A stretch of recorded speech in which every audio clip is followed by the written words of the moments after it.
review for our guest of honor.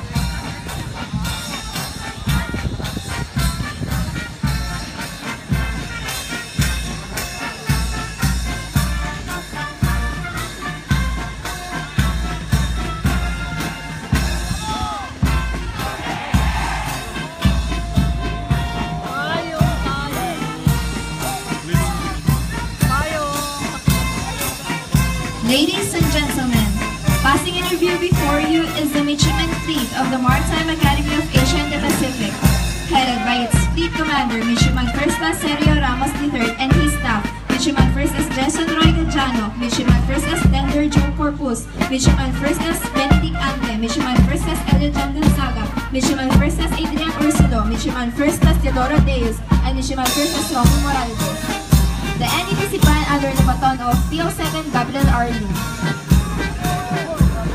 First Squadron Commander, Midshipman First Class Dale Kevin Gorom and his staff, Midshipman First Class Michael Nunez, First Class Jose Luis Remoquillo, First Class Aaron John Mirasol, First Class Gary Carl Mondia, First Class Don Edward Garado, Alpha Company Commander, Midshipman First Class Richard Boninco and his staff, First Class Alexis Yamzon, First Class Gabriel Gan Iana, First Class Christopher Macho Caser, First Platoon Leader, Midshipman First Class Hussein Camille Junio, Second Platoon Leader, Midshipman First Class Midshipman First Class Mark Anthony Musa, Third Platoon Leader, Midshipman First Class Royland Mino III,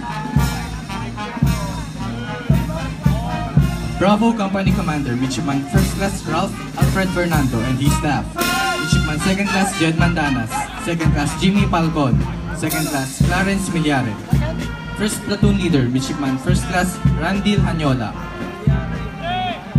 Second Platoon Leader, Midshipman First Class Stephen Lloyd Ordonio,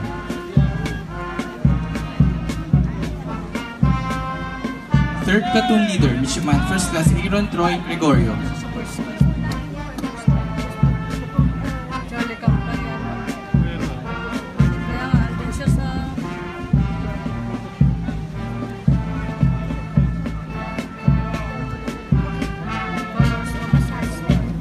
Please all rise for the passing of colors.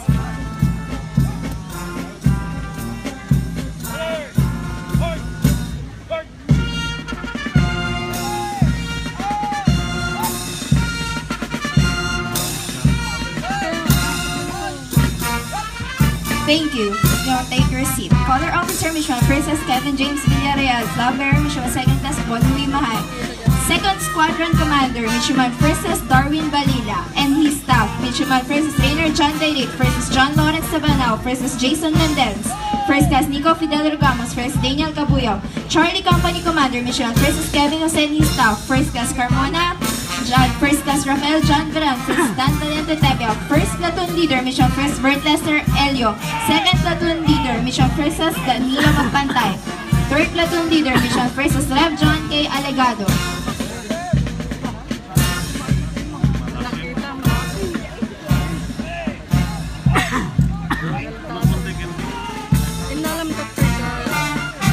Delta Company Commander Mission First Gasan Joseph Sanga and his staff, Midshipman First Franz J. Robin, Mission First Christian Dar Villanueva, Midshipman First Luis Miguel Iwanagan, First Platoon Leader Midshipman First Brian Earl Moreno, Second Platoon Leader Midshipman First Christian De Villa, Third Platoon Leader Midshipman First Jose Remo Foscablo,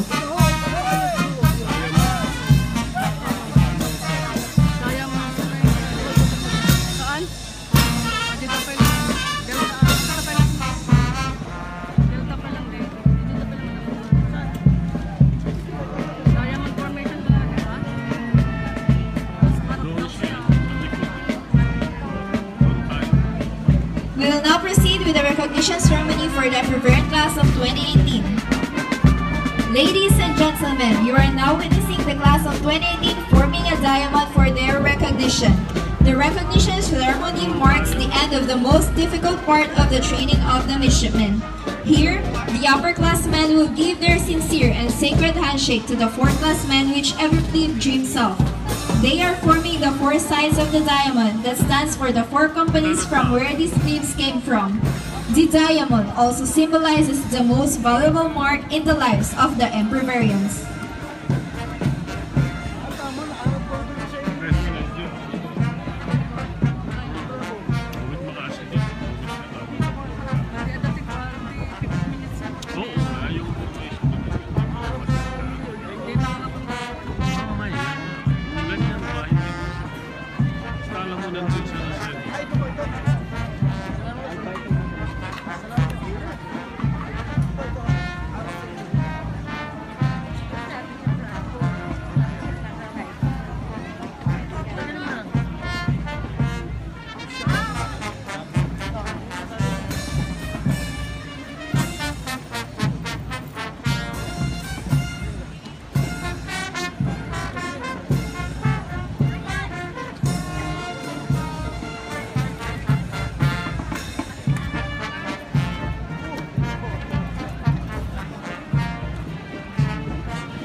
The members of the class 2018 were selected from among the 10,128 aspirants who took the MAAP entrance examination all over the country.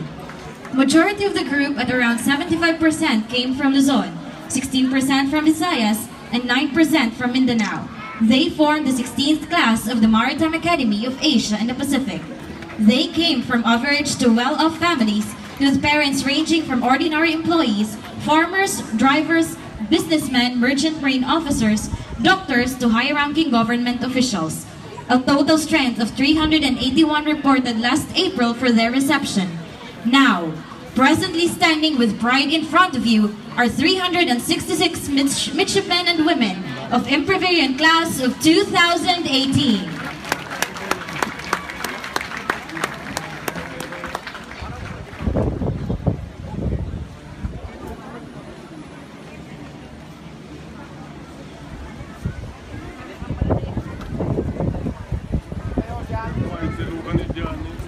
Mabaya ng pastor ang makadalo. Tapay.